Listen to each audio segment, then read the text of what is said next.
Et donc, je ferai rentrer les gens au fur et à mesure. On peut démarrer. Ok, ça marche. Bonjour à tout le monde. Bonjour Karim, bonjour Véronique, bonjour toute l'équipe et bonjour à nos super entrepreneurs. Donc déjà, je voulais dans un premier temps vous féliciter d'avoir entrepris cette démarche parce qu'effectivement, l'entrepreneuriat n'est pas une chose simple, mais c'est une chose nécessaire. Et surtout dans nos pays en Afrique, c'est ce qui fera bouger les choses parce que du coup, si les gens n'investissent pas eux-mêmes dans leur... Alors, si ça vous dérange pas, est-ce que vous pouvez mettre en mute quand vous parlez pas? Comme ça, du coup, on évite d'avoir des interférences. Donc, ce que je disais, c'est que c'est très important que la diaspora africaine investisse dans l'Afrique parce que sinon, si nous-mêmes, on ne le fait pas, pourquoi d'autres le feraient pour nous? Euh, alors, je me présente, moi je m'appelle Aboubacar Ben Slimane, je suis marocain, j'habite en France et au Maroc, je suis entrepreneur, j'ai eu une carrière où j'ai fait plusieurs types de choses. J'ai commencé dans le conseil, j'ai suivi par l'entrepreneuriat, j'ai fait ensuite, je travaille dans des fonds d'investissement et tout ça pour finir, pour retourner dans l'entrepreneuriat qui est la passion qui doit peut-être nous réunir tous ici aujourd'hui. Donc l'idée d'aujourd'hui, c'est de réussir à Membre comprendre... du réseau de Jocolab. Non, bien sûr, c'est depuis 4 ans maintenant. Du coup, merci à Karim et merci à Véronique de m'avoir invité pour pouvoir discuter cet après-midi de l'importance en fait de ce qu'on appelle la fact sheet. Alors l'idée derrière la fact sheet, c'est de pouvoir présenter son projet en une page. Alors il y a 3 éléments importants dans la présentation des projets. Le premier, dont vous avez tous entendu parler, mais qui est un peu comme le fantôme de l'opéra, tout le monde en entend parler, mais personne n'en a jamais vu, c'est le fameux business plan. Donc le business plan est un document qui est censé récolter tous vos besoins et tout ce que vous allez faire, tout votre modèle. Alors il s'axe généralement autour de 5 grands piliers qui sont vos clients, qui sont vos fournisseurs, qui sont vos concurrents, qui sont les potentiels concurrents et quels sont les produits qui peuvent substituer le vôtre. Donc, dans l'idée aujourd'hui, c'est de pouvoir en fait comprendre que même avant même de lancer votre business, de pouvoir comprendre ces 5 différents points et puis de construire votre business plan. Et de ce business plan-là, vous pourrez en tirer une présentation de votre projet et de cette présentation, vous pourrez en tirer une fact sheet. Mais on peut un peu inverser les dynamiques et commencer déjà par une fact sheet parce que toutes les personnes avec qui vous allez devoir parler, elles n'ont pas beaucoup de temps à vous consacrer, que ce soit le banquier, que ce soit l'incubateur, que ce soit un conseiller, que ce soit quelqu'un qui va vous financer. Tout le monde n'a pas beaucoup de temps. Et plus on peut lui expliquer rapidement ce qu'on fait et de façon claire, mieux c'est. On m'a souvent dit que pour pouvoir faire, on a bien compris son business quand on peut l'expliquer en moins de 20 secondes dans un ascenseur. Par exemple, vous croisez demain Bill Gates dans un ascenseur, vous pensez que votre projet est intéressant, comment vous allez pouvoir lui présenter le temps du trajet de l'ascenseur, votre projet, de telle sorte à ce que ça l'intéresse. Donc, c'est pour ça que du coup, on a mis en place cette fact sheet qui va vous permettre, vous, à la fois de structurer votre projet autour d'une page. Alors, des fois, c'est compliqué de pouvoir expliquer toute une vie de projet ou toute une idée dans une page, mais c'est important de pouvoir le faire. Comme on disait Tom Hanks dans Philadelphia, si on explique à un enfant de 4 ans, si on arrive à expliquer à un enfant de 4 ans ce qu'on veut faire, c'est qu'on a tout compris. Alors, l'idée de la fact sheet, Véronique, je ne sais pas si tu peux partager en fait la fact sheet ou si tu veux que je le fasse moi. Fais-le, fais-le. Alors, si j'arrive à le faire, alors, partager l'écran. Non, l'animateur a désactivé le partage d'écran pour les participants.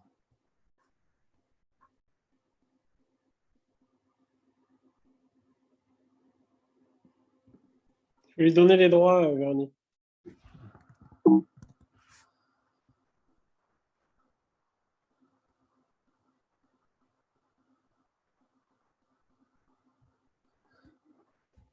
Donc, bon, avant que je l'ouvre, on peut déjà commencer parce que j'en ai fait quelques-unes. Donc, moi, je la connais un peu par cœur, cette fact-sheet. L'idée de la fact-sheet, alors, la première chose à faire, c'est de savoir quel est votre rôle entrepreneurial. Qu'est-ce qu'un rôle entrepreneurial? Aujourd'hui, un entrepreneur, c'est quoi? C'est quelqu'un qui identifie une problématique et qui a un business pour la résoudre, ou qui a trouvé une solution pour la résoudre et qui veut en faire un business. Au final, c'est pas plus simple, c'est pas plus compliqué que ça l'entrepreneuriat. Dans les mots. Après, dans les faits, c'est un peu plus complexe. Mais en tout cas, l'idée, c'est vraiment ça. C'est que du coup, vous avez identifié un problème. Là, l'exemple qu'on va avoir, c'est un exemple fictif que j'ai appelé Sauce Mali. C'est une boîte qui fabrique des sauces. Excusez-moi, il y a un problème de micro. On ne vous entend pas du tout. Ah, Il y pardon. a un problème de micro, oui, merci. Alors, est-ce que c'est un problème Moi, qui est… j'entends bien, hein, donc je ne sais pas. Est-ce que ce n'est pas un problème à votre niveau Je pense que Je c'est un pense que problème. c'est à son niveau. Sinon, j'attends très bien aussi. Voilà. Donc, monsieur iPhone, je pense que le problème est de chez vous. Est-ce que vous m'entendez mieux maintenant? Il faut peut-être mettre sur haut-parleur. Vas-y, continue. Donc, ce que je disais, donc, alors, la problématique, donc, là, on a pris l'exemple d'une entreprise qui s'appelle Sauce Mali, qui fabrique des sauces traditionnelles africaines en bocal. Quelle est la problématique? Aujourd'hui, beaucoup de gens au Mali, il y a une classe moyenne qui grandit de plus en plus. Beaucoup de gens n'ont plus beaucoup de temps pour cuisiner, donc il faut pouvoir prévoir de faire des plats plus rapidement. Sauf que la problématique qu'on a aujourd'hui dans ce style de cuisine, c'est qu'on n'a accès qu'à des produits européens ou qu'à des produits type sauce tomate ou type sauce curry ou autre.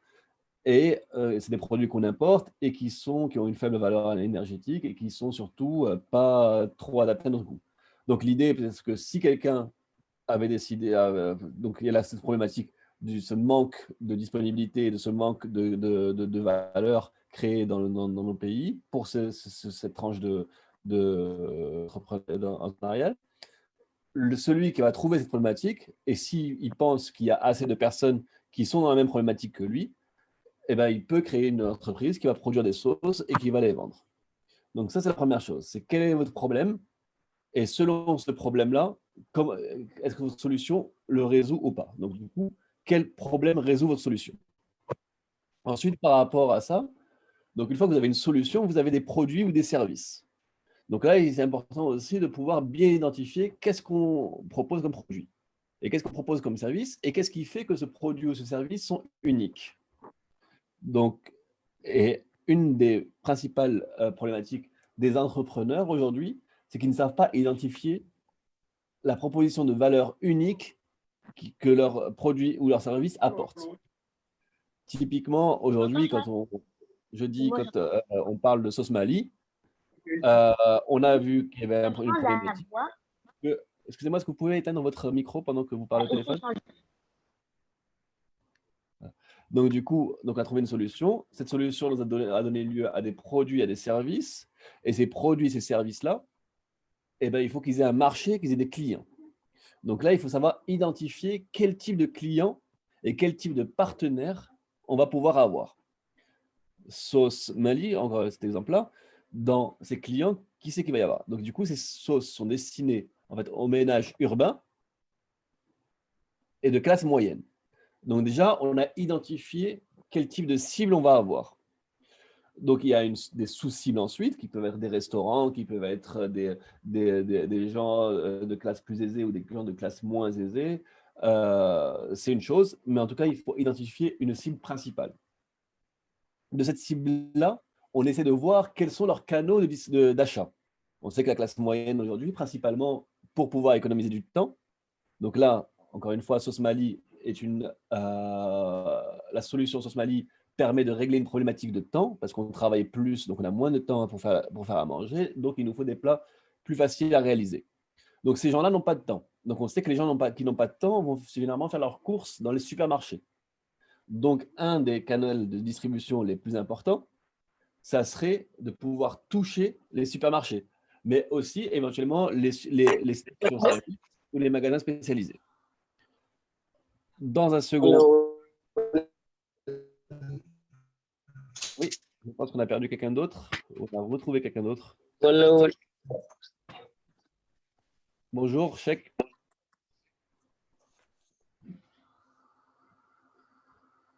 Donc voilà. Je continue. On a vu du coup ces trois axes principaux qui sont premièrement la base du projet. Ensuite, donc la base du projet, c'est quelle problématique on a identifié, quelles solutions on y apporte. La deuxième axe, c'est cette solution proposée, comment on la propose, sous quelle forme de produit ou quelle forme de service. Et le troisième axe, c'est le marché ou la clientèle. Donc là, c'est les partenaires, les clients, les canaux de distribution et quelle relation on va avoir avec ces clients. Comment on va les atteindre. Donc, bon, aujourd'hui, beaucoup de gens vont vous dire, bon, je peux les atteindre. Bon, et là, avant les années 2000, eh ben, c'était facile. Il fallait faire des affiches ou des flyers ou de la distribution ou de la publicité dans la radio ou à la télévision. Aujourd'hui, c'est un peu plus complexe parce qu'on a d'autres moyens de communiquer qui sont un peu plus complexes et dont surtout les jeunes raffolent qui sont autour de la communication digitale, de Facebook, de WhatsApp et tout ça. Pour vous donner un exemple, je suis une entreprise sénégalaise qui fait des fraises. Aujourd'hui, tous les jours, je reçois un message WhatsApp de leur part qui me montre les nouveaux produits, qu'est-ce qu'il y a à livrer aujourd'hui, comment je peux les avoir, à quel prix et comment. Donc ça, c'est un canal de communication qui n'existait pas avant. Et je trouve ça excellent de pouvoir avoir cette information en temps réel. Et c'est ce qui permet aussi d'ailleurs aujourd'hui les nouvelles technologies. Ensuite, donc, une fois qu'on a ces trois axes, qui sont les trois axes importants qui vont permettre en fait, de mieux comprendre le projet. Donc, encore une fois, cette facture, elle est à destination de gens qui doivent comprendre très rapidement. Donc, en l'espace de 3 blocs, j'ai le projet, le produit et les clients. Techniquement, j'ai besoin de rien d'autre après. Sauf qu'en fait, autour de ça, il faut que ce soit un modèle d'affaires.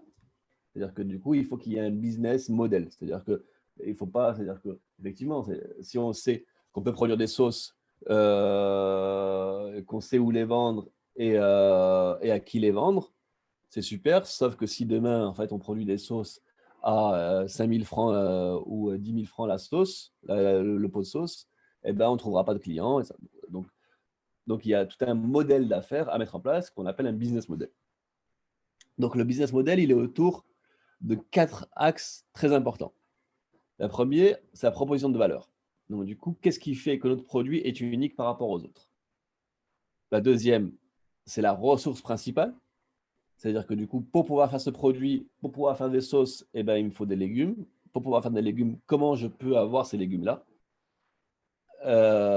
Et ça, c'est très important parce qu'on peut se dire, bah, on a vu que alors, il y a une problématique sur la nourriture. On va produire des sauces et on sait quel client va avoir les sauces. Mais sauf que du coup, si demain, on ne maîtrise pas cette chaîne de fournisseurs, eh ben, s'il y avait que en fait, 5 tomates dans tout le Mali, eh ben, très rapidement, on n'aura pas assez pour produire de sauce tomate. Troisième point important, c'est l'activité, la principale activité. Est-ce que notre activité, c'est de produire des tomates ou est-ce que notre activité, c'est de produire de la sauce tomate ou est-ce que notre activité, c'est de vendre de la sauce tomate? Ça peut être un peu pareil ou ça peut être, mais c'est complètement différent. La quatrième est la plus importante, le plus important axe autour du modèle d'affaires, c'est la structure des coûts. Vous parlerez à n'importe quel businessman aujourd'hui et vous dira on gagne son argent sur les coûts et non pas sur le chiffre d'affaires. Réussir à maîtriser ses coûts, c'est une des choses les plus importantes possibles, imaginables dans un projet. Pour vous donner un exemple encore une fois, ça peut paraître anodin. J'ai eu une expérience autour de la création en fait de bouteilles d'huile d'olive. Je donne des exemples au hasard. Une bouteille d'huile d'olive, quand je vais aller voir le fournisseur, je vais lui dire, bon, bah, j'ai besoin d'acheter 10 000 bouteilles d'huile d'olive. Il va me dire, bah, ça va coûter 100 francs la bouteille. Si j'économise sur ces 100 francs 1 ou 2 francs, ben, sur 10 000 bouteilles, ça fait 20 000 francs. Et sur 100 000 bouteilles, ça fait 200 000 francs. Donc, du coup, il ne faut vraiment jamais négliger les centimes, même la moindre petite pièce. Il faut toujours réfléchir à ses coûts et structurer ses coûts. Parce que très rapidement, et surtout par rapport à la trésorerie, c'est très important parce que vous pouvez avoir un super business, un business qui marche, avec des clients qui marchent, mais si vous avez des trous de trésorerie, tout peut tomber à l'eau. Donc, du coup, le coût, les coûts fixes et les coûts variables, c'est extrêmement important. Donc, dans les coûts, il y a deux parties, en fait, on va dire qu'on peut les diviser en deux parties. Les coûts fixes, c'est ceux qui ne bougent pas, qu'on produise 10 pots ou 1000 pots, ils ne vont pas bouger. C'est par exemple la location des bâtiments, c'est par exemple l'électricité, le gaz, le personnel, les machines et tout ça. Les coûts variables, c'est ce en fait, qui varie en fonction de la production. Par exemple, si on produit des sauces, eh ben, plus on va produire de sauces, plus il va nous falloir de légumes. Plus on produit de sauces, plus il va nous falloir des bouteilles pour mettre les sauces. Donc tout ça, c'est des coûts qu'il faut absolument maîtriser et tout le temps essayer d'optimiser. Donc une fois qu'on a ces 4 points-là, on peut avoir une projection financière, savoir un petit peu vers où on veut aller, combien d'argent il nous faut et combien d'argent on va dépenser de cet argent-là, comment on va dépenser et à quel but. Typiquement, si je veux faire des sauces, eh ben, il faut que j'achète des machines pour cuire les sauces. Il faut que j'achète des machines pour les mettre dans des bouteilles. Et il faut que j'achète des machines pour les étiqueter. Tout ça, en fait, c'est des besoins en financement. Donc, sans ça, vous ne pouvez pas commencer votre projet. Donc, du coup, c'est des besoins que vous avez au départ. Les besoins en financement, en fait, ils s'axent autour, au départ, de 3 principaux leviers. Le premier, c'est ce qu'on appelle friends and family, donc les amis et la famille, ou soi-même, c'est-à-dire qu'on se dit, bah, on va se lancer dans un projet, on peut demander à droite, à gauche, qui c'est qui va investir dans ce projet. Si vous n'arrivez pas à motiver quelqu'un que vous connaissez, vous aurez beaucoup de mal à motiver quelqu'un que vous ne connaissez pas. Par exemple, un banquier. La deuxième source de financement au niveau dans lequel vous êtes, c'est la subvention. Par exemple, typiquement, là aujourd'hui, dans ce programme-là est subventionné par l'AFD. Donc, du coup, c'est l'AFD qui va vous payer un accompagnement. Et le troisième volet, c'est le volet bancaire.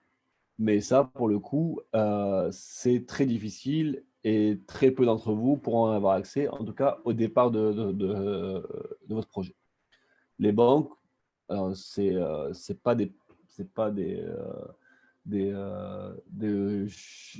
gens qui vous veulent forcément que du bien. La banque, c'est très simple, ils prêtent de l'argent et il faut qu'ils soient sûrs de pouvoir le récupérer. Donc aujourd'hui, vous arrivez sur le Mali, vous dites voilà, j'ai un projet, je veux faire ça, je veux faire un restaurant au Mali et lancer ce projet-là. La banque, si vous ne garantissez pas derrière le prêt qu'elle va vous faire, elle ne va pas vous le donner. Le garantir, c'est par des biens, c'est par des salaires et tout ça. Donc aujourd'hui, vous avez la chance de vivre en France. L'accès au crédit bancaire est assez facile. Vous verrez peut-être qu'au Mali, ce sera un peu plus compliqué, voire impossible. Donc ces 3 axes-là. Et ensuite, suite à ça, une fois que votre projet sera lancé, qu'il y aura un peu plus de maturité, que vous aurez prouvé que votre concept marche, que vous aurez prouvé que vous êtes un bon gestionnaire, là, il y a d'autres effets de levier dans le financement qui vous seront expliqués plus en détail pendant votre programme d'incubation. Donc voilà, aujourd'hui, l'objectif était de vous proposer, de vous montrer ces 5 axes très importants sur lesquels il faut que vous réfléchissiez et que vous puissiez le présenter en une page. pour que très rapidement, quelqu'un qui soit pas du métier ou et qui soit pas et qui ne comprenne pas, enfin, c'est qui ne vous suit pas dans le quotidien, puisse comprendre très rapidement qu'est-ce que vous faites, qu'est-ce que vous voulez, qu'est-ce que vous allez faire. Un sixième point très important dont je n'ai pas parlé et qui est tout en bas, mais qui est très important, c'est l'équipe. L'équipe est très importante parce que, principalement maintenant, mais surtout après, parce que c'est par un conglomérat de compétences qu'on arrive à créer des choses. Aujourd'hui, tout seul, vous allez y arriver, vous pouvez y arriver plus vite. Ensemble, vous pouvez arriver plus loin. Donc, l'idée, c'est de réussir à se construire une équipe forte, complémentaire, et où chacun sait ce qu'il fait. Alors après, il y a différents types de management. Il y a des gens qui préféreront gérer tout seul, mais plus on gère tout seul, moins on peut aller loin. Après, l'idée, c'est de réussir peut-être éventuellement à déléguer à d'autres, mais ça, c'est des points qu'on verra aussi plus tard au courant de l'accompagnement. Mais en tout cas, dès le départ, c'est important aussi d'être 2 ou 3 dans un projet. C'est toujours plus facile parce que vous allez avoir beaucoup de moments difficiles. C'est la vie d'un entrepreneur. Et quand on a des moments difficiles, c'est toujours bien de pouvoir se reposer sur quelqu'un qui lui aussi connaît et comprend ces moments difficiles. À titre d'exemple, dans la vie au quotidien, quand on est tout seul, on a beaucoup de difficultés à surmonter des problématiques. Quand on est en famille, quand on a une problématique, c'est plus facile de l'absorber parce qu'on est plusieurs à pouvoir la comprendre et l'absorber. Pour l'entrepreneuriat, c'est pareil. Quand on est tout seul et qu'on a des dettes ou qu'on a des problèmes de fournisseurs ou des problèmes de clients ou de recouvrement clients, quand on est tout seul, on se bagarre tout seul. Mais quand on est plusieurs, au moins, il y a quelqu'un qui peut nous appuyer sur ce volet-là et puis comprendre. Et surtout, pour la suite, si vous voulez vous faire financer votre projet, c'est très important d'être au moins 2 parce que c'est un gros risque pour un financier d'investir sur quelqu'un qui est tout seul parce que si demain il lui arrive quelque chose, tout le financement tombe à l'eau. Donc voilà un petit peu le topo sur cette fiche. Alors, je ne sais pas si vous voulez qu'on fasse des questions maintenant ou un peu plus après. Karim, Véronique, vous avez une idée plus précise de comment vous voulez qu'on continue? Écoute, il nous reste 10 minutes. Ouais. 10 minutes pendant lesquelles, effectivement, on peut poser quelques questions. De toute façon, on va appeler les gens. Excusez-moi, s'il vous plaît, il y a des problèmes de micro et ce que vous dites, on entend 1 sur 2 ou ça chuchote. Ah, vous m'entendez Merci. pas? Ce sont les réseaux sur moi, j'entends très bien, 5 sur 5. Pour ma part, il n'y a pas de souci, j'entends bien pareil. Je pense que c'est vraiment. Mais moi, de mon côté, ça chuchote, ça chuchote. Il a un problème de connexion, je pense. OK.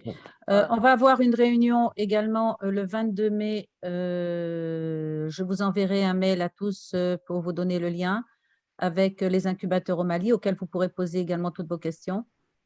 Maintenant, Karim, peut-être que tu as autre chose que tu voulais dire en particulier ou...